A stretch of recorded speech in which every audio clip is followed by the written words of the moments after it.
Okay,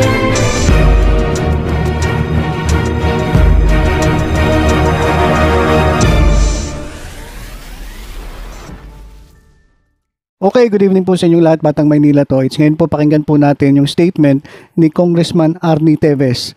Ito po yung kanyang sinabi patungkol po dun sa nangyaring pagpaslang dito kay Governor Digamo. At ito po kasing mga Teves, mga kaibigan, ay kilalang kalaban sa politika ng mga Digamo. Kaya naman hindi may iwasan na mapagbintangan itong mga Teves dito nga sa pagpatay kay Governor Digamo, na dito sa mapapanood natin ay pinabulaan na naman ni Congressman Arnie Teves. So wag na natin patagalin, panoorin natin itong statement ni Congressman Arnie Teves. Magandang umaga sa lahat ng aking mga palangga, sa ating mga kababayan, at sa lahat ng mga marites at mga epal dyan. Pagpasensyaan nyo na medyo natagalan itong matagal nyo nang hinihintay. Alam ko ang daming gusto humingi ng reaksyon ko tungkol sa pangyayari sa aming probinsya sa Negros Oriental. Na-delay lang ito ng konti dahil nasa abroad din ako, dahil overdue na ang aking pagpapagamot pagpapalagay ng aking stem cell. Ang doktor ko ay hindi bumalik, so kailangan ko siyang puntahan. Awa ng Diyos, tapos na naman po. Kailangan rin natin ang ating health dahil health is wealth. Alam nyo ba, ito ang matagal ko nang kinakatakot na mangyari. Bakit? Expected ko na ako na naman ang pagbibintangan. Baka wala pang nagsalita openly, but uulitin ko sa inyo, katulad ng sinabi ko dati, marami din akong sources of intel. Ngayon, napag-alaman ko na merong ibang mga tao dyan na gusto akong idiin. Ang iba nito siguro gusto lang umepal, gusto magpasikat para sa sarili nilang kapakanan. Wala po akong pinapatamaan, pero alam nyo kung sino kayo. Again, hindi ko kinakalaban ang ating gobyerno. Sino ba naman si Arnie para lumaban sa gobyerno? Ako ay ordinaryong tao lamang.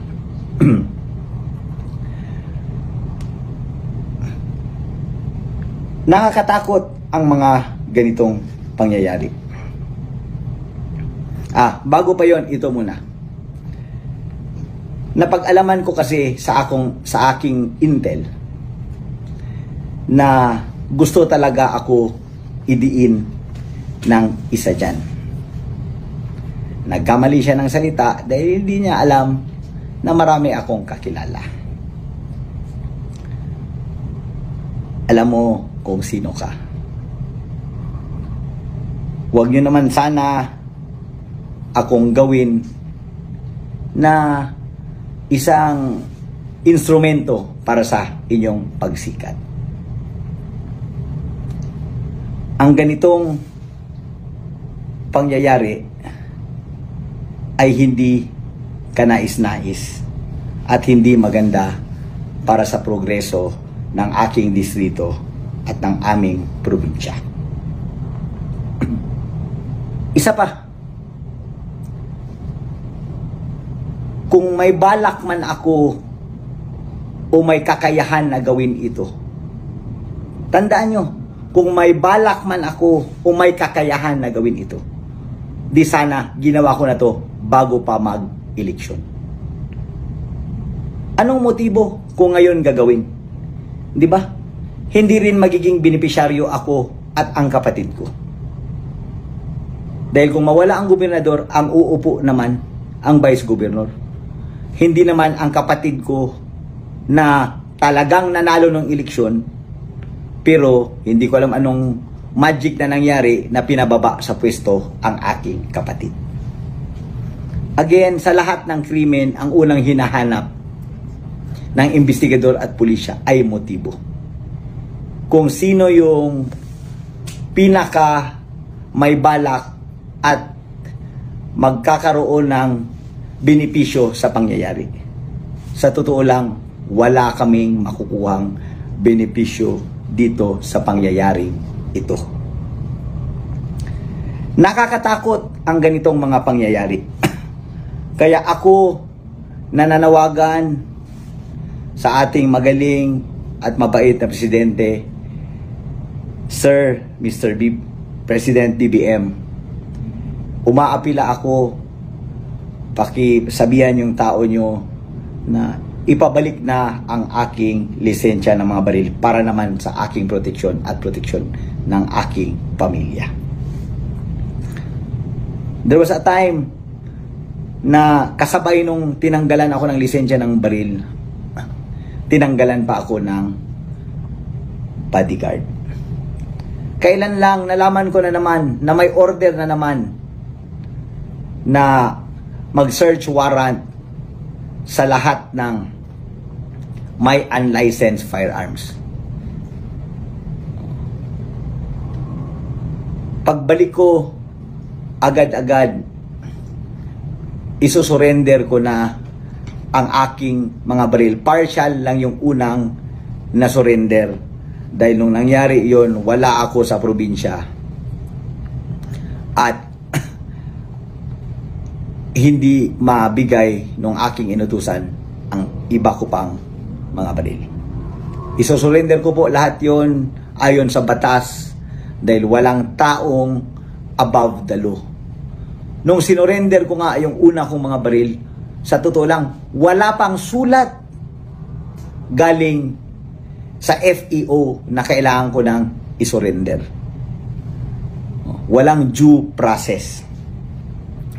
Ngayon, hindi ko pa nga alam kung ano yung tamang proseso. Kailangan ko ba kumuha ng permit to transport? Dahil baka hulihin ako sa daan habang papunta sa pag-surrender ng aking mga baril sa nearest police station as required by law. Ngayon, mapunta tayo sa video. Nakita nyo na siguro ang video nung pangyayari. Nakita natin kung gaano kagaling at kaprofesyonal ang gumawa ng krimen. Meron lang nakakapagtaka doon sa video. Bakit nakapasok or pinapasok ng ganun lamang yung mga tao na sa aking sariling pag-aanalisa ay parang magkakilala sila nung nasa gate at hindi lang yun, syempre kakilala, siguro nakapasok ng wala man lang kahit konting resistance. Alam ko naman na marami din gwardiya yung ating yung yumaong na gobernador. In fact, dati tinanong ko yun kung bakit sobrang dami ang kanyang gwardiya samantalang ang allowed sa amin ay 2 lang. Ang allowed sa isang politiko ay 2 lang na gwardiya galing sa gobyerno. Puwera lang sa ating presidente. Mga netizens, ito ang pagmasdan nyo at tingnan nyo ng paulit-ulit. Pati ang aso, kilala ang pumasok. Bakit ko nasabing kilala? Tingnan nyo yung aksyon ng aso doon sa video. Hindi man lang kumahol, kung hindi, kumawag pa ang buntot. Kung baga parang kumakaway-kaway pa yung aso. 1 o 2 aso, basta I'm sure there was 1 dog na kumawag pa ang buntot. Hindi man lang kumahol. Ako ay sang-ayon sa nabasa kong statement ni Congressman Ace Barbers tungkol sa lahat ng violence sa ating bansa. Ang daming mga pangyayari na unsolved pa. Sa amin, hindi man siguro nasama doon sa listahan ni Ace Barbers dahil mga politiko lang yon. Ang pagpatay kay Rex Cornelio, ang pagpatay kay Avilex Amor, hanggang ngayon wala man lang isang suspect.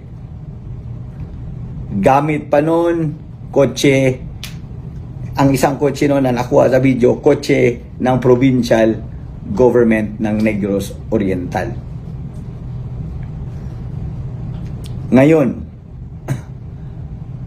nakapagtaka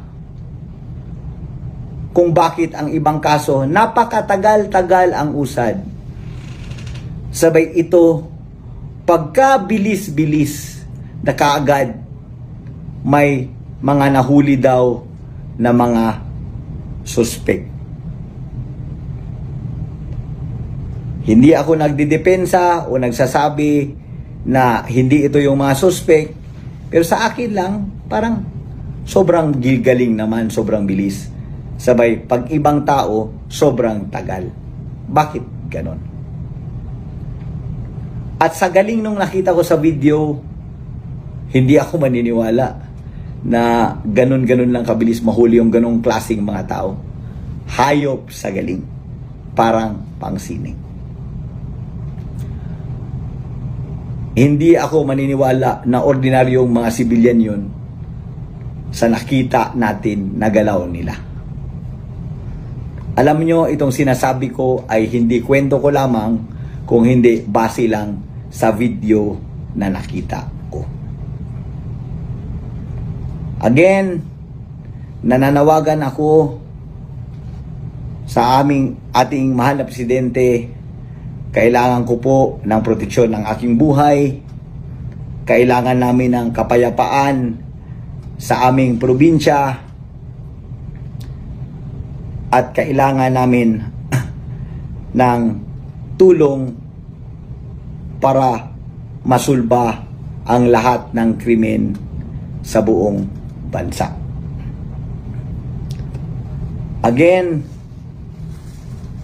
yung mga gusto lang umepal at sumakay sa issue para sa inyong mga sariling hangarin, huwag nyo po ako o ang ibang tao gamitin bilang tools or bilang paraan para sa inyong pangsariling kapakanan.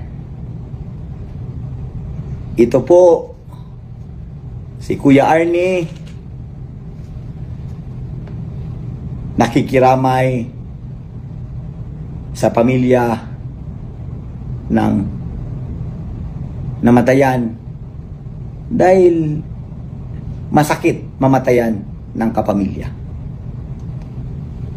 Kailan lang binaril ang aking pinsan at hanggang ngayon unresolved pa ang issue. Sa totoo lang, yung pinsan ko na yon, pinsan din yon ng asawa ni Congressman Paulo Duterte. Pinsan yun ni January, pinsan ko rin. Hindi pa nare-resolve kung sino talaga ang totoong suspect nun, at ewan ko kung may gumalaw na ganito kagrabing galaw para mahuli ang suspect sa pagpatay ng aking pinsan. Namatayan rin po ako ng anak noong 2015. Masakit po. Kaya inuulit ko po ang mga ganitong pangyayari ng patayan ay hindi ko gusto at hindi ka nais-nais.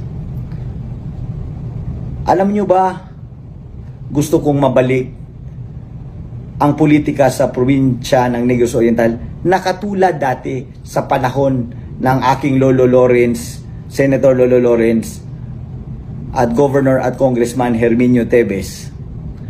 Sa mga panahon na iyon,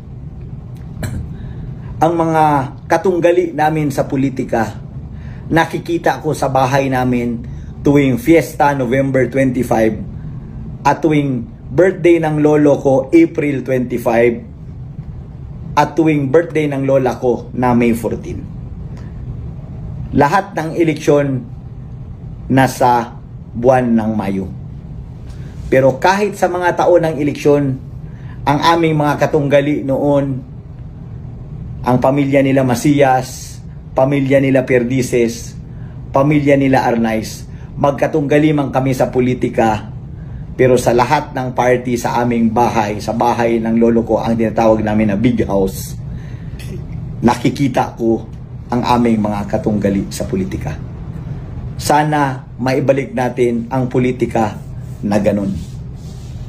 Na politika, politika lang. Huwag na umabot sa bayolente na mga pamamaraan. Maraming salamat po. Hello mga nanonood dyan, mag-subscribe po kayo sa Batang Maynila Toys. Ay, mali, ganyan pala.